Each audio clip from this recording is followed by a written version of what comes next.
स्वागत है आपका हमारे चैनल पे। आज हम इस वीडियो में प्रभावी ऋण कम करने की रणनीतियों के बारे में चर्चा करेंगे, जिससे आप अपने ऋण को तेजी से और अधिक कुशलता के साथ चुका सकते हैं और कम टाइम में अपने ऋण को कम कर सकेंगे। तो इस वीडियो को पूरा देखें। अगर आप हमारे चैनल पे नए हैं तो चैनल को फॉलो और सब्सक्राइब बटन दबाना ना भूलें, ताकि आप नियमित रूप से जीवन बदलने वाले वीडियो देख सकें। इस वीडियो में हम बात करने वाले हैं कि हम कर्ज से जल्दी छुटकारा कैसे पाएं। तो सबसे पहले समझते हैं कि लोन, डेब्ट, कर्ज कितने तरह के होते हैं। बेसिकली दो तरह की होती है, पहला बैड और दूसरा गुड लोन। जहां पर बैड की बात करें, बैड लोन में वो आते हैं जो हम अपनी इच्छाओं और अपने खर्चे के लिए लेते हैं, जैसे कि शॉपिंग के लिए, कार के लिए, अपने शौक इच्छाओं पे पूर्ति के लिए। वहीं गुड लोन की बात करें तो गुड अच्छे लोन वो होते हैं जैसे कि आप पर्सनल लोन ले रहे हैं, या तो अपने बिजनेस के लिए ले रहे हैं, या फिर आप अपने एजुकेशन के लिए ले रहे हैं। तो दोस्तों, सबसे पहले समझने की जरूरत है कि हम किस तरह के लोन को ले रहे हैं। और जब हम कर्ज में डूब जाते हैं तो हम मानसिक रूप से निराश हो जाते हैं और खुद को इसके लायक नहीं समझते हैं। इसलिए हमारा एक ही लक्ष्य होना चाहिए कि जब हम पहले से जो लोन ले रहे हैं उसे कैसे पूरी तरह से खत्म करें और आर्थिक रूप से स्वतंत्र होकर नई कमाई की ओर आगे बढ़ें और अपनी लाइफ को आगे बढ़ाएं। तो इसके लिए कुछ स्टेप हैं जहां हम शुरू करना चाहेंगे नंबर 1 से, और वो ये है कि आपके पास जो भी लोन है सबसे पहले उसकी एक लिस्ट बना लें और उस लिस्ट को ब्याज के हिसाब से प्राथमिकता दें। मान लीजिए आपके पास 50 लाख का होम लोन है, एजुकेशन लोन है, क्रेडिट कार्ड लोन है, अनसिक्योर लोन है, जो भी है उसकी राशि, लोन का प्रकार और उसके साथ ही बगल में उसकी ब्याज दर को लिखें। जब आप एक बार ये लिस्ट बना लें, जो कि बहुत लोग नहीं बनाते हैं, इसका कारण ये है कि अगर आप लिस्ट बनाएंगे तो डर जाएंगे। फॉर एग्जाम्पल मैं मानूं कि अगर आप ये नहीं देखेंगे कि आपका कि वजन कितना है, तो आप कैसे आपको पता चलेगा कि आपको कितना वजन कम करना है। इसलिए सबसे पहले उसे कागज पर लिखें। इसे दिमाग में रखने का कोई मतलब नहीं बनता। जब आप इसे कागज पर उतारेंगे तब आपका दिमाग इस पर ध्यान केंद्रित कर पाएगा और यह पता लगा पाएगा कि इसमें कैसे बाहर निकलना चाहिए और निकला जाए। तो सबसे पहले जितने भी आपके लोन है उसको लिखें, उसका टोटल बनाएं। अब क्या करना है, उसको प्राथमिकता दें जिससे आपको ज्यादा ब्याज देना पड़ रहा है, उसको ऊपर रखें और क्रम में उसे बनाएं। अब इससे क्या होगा, यह सामान्य ज्ञान की बात है कि ब्याज ज्यादा है, जल्दी चुकाएंगे तो हम धीरे धीरे अपना लाइफ को सही कर पाएंगे। और जिसका ब्याज दर ज्यादा है उससे पहले मुक्त होना जरूरी है। वो तरीका नंबर 1 है। लेकिन दूसरा तरीका ये भी है कि कई बार लोग दूसरा तरीका अपनाते हैं, वो सबसे छोटा वाला लोन लोग जल्दी से जल्दी चुकाना चाहते हैं कि उस बहाने ये लोग भावना में आ जाएं कि मेरे पास जितने भी लोन हैं वो कम हो रहे हैं।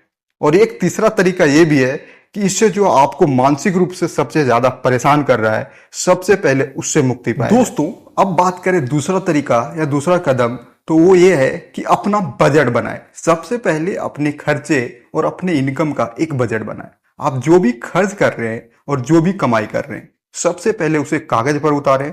अब दोस्तों, जब अपनी कमाई लिखेंगे और अपने खर्चे लिखेंगे तो आपको समझ में आने लगेगा कि एक अच्छी जिंदगी जीने के लिए आपको कितने पैसे की जरूरत है।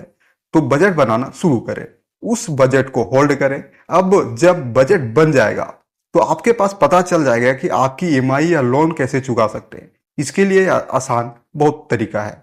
आप जब इसे लिख लेंगे तो अपने सामने नहीं लाएंगे तो आपको पता ही नहीं चलेगा कि ये खर्चे मेरे लिए जरूरी था या नहीं।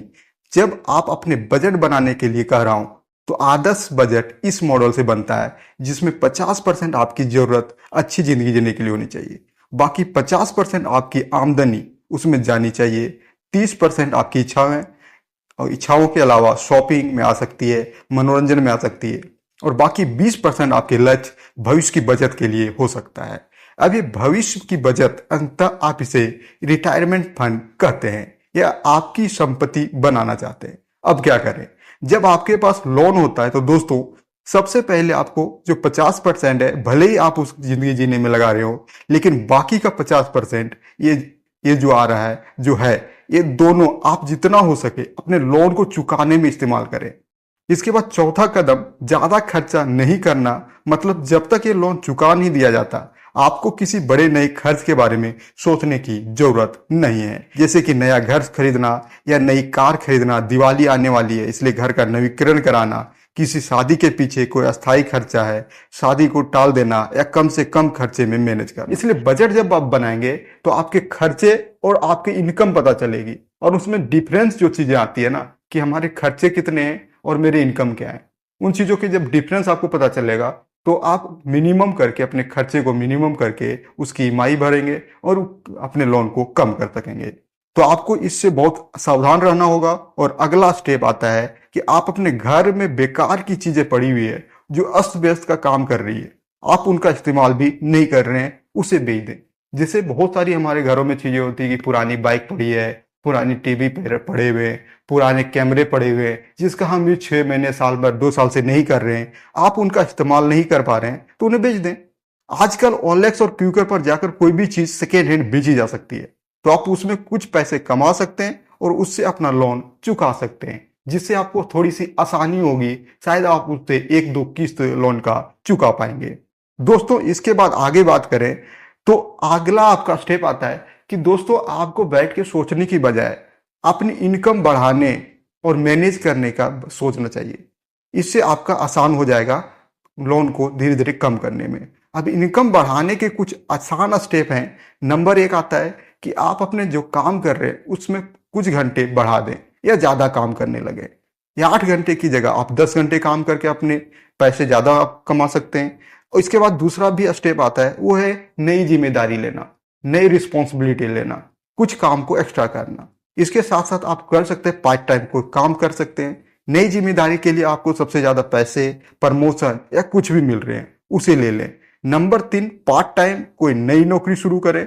अब वो पार्ट टाइम दोस्तों हो सकता है आपके पास कार है तो आप ड्राइविंग कर सकते हैं, उबर चला सकते हैं, ओला चला सकते हैं, या फिर स्विगी के लिए डिलीवरी कर सकते हैं, या कोई भी पार्ट टाइम नौकरी जो आप शुरू करना चाहते हैं उसे कर सकते हैं। दोस्तों, इसके बाद जो स्टेप आता है, दोस्तों अगला स्टेप बनता है कि आपके जो खर्चे हैं उन्हें थोड़ा कम करें। जैसे कि आप यदि वीक में, मंथ में, 15 दिन में आप शॉपिंग करने जा रहे हैं, बाहर खाना खाने जा रहे हैं, या बाहर कुछ चीज़ें आप नहीं कर रहे हैं, मनोरंजन के लिए जा रहे हैं, मूवी देखने जा रहे हैं, तो इन चीज़ों पे आप कंट्रोल कर सकते हैं। जब तक आपके पास लोन है, इन चीज़ों को कंट्रोल करें। आप घर में खाना खाएं, घर में एंजॉय करें, और थोड़ी सी बाहर की चीज़ों, एक्स्ट्रा चीज़ों पर खर्चा करना कम करें। ये आपके लाइफ में सुधार ला सकती है, कर्जे से मुक्ति दिला सकती है, और अपने लाइफ को एक अच्छे दिशा में ले जाने में मदद कर सकती है। दोस्तों, इससे आपका ही लाइफ सुधरेगा, आप ही कर्जे के लोन से बाहर निकलेंगे, जिससे आप एक शांति से अच्छी लाइफ जी सकेंगे। और जब आपके पास ये खत्म होंगे तो आप अपनी जिम्मेदारियों को लेंगे और नए इन्वेस्टमेंट की ओर बढ़ेंगे, और नई इन्वेस्टमेंट करेंगे, नई प्लानिंग करेंगे, तो आप लाइफ में और आगे बढ़ सकेंगे।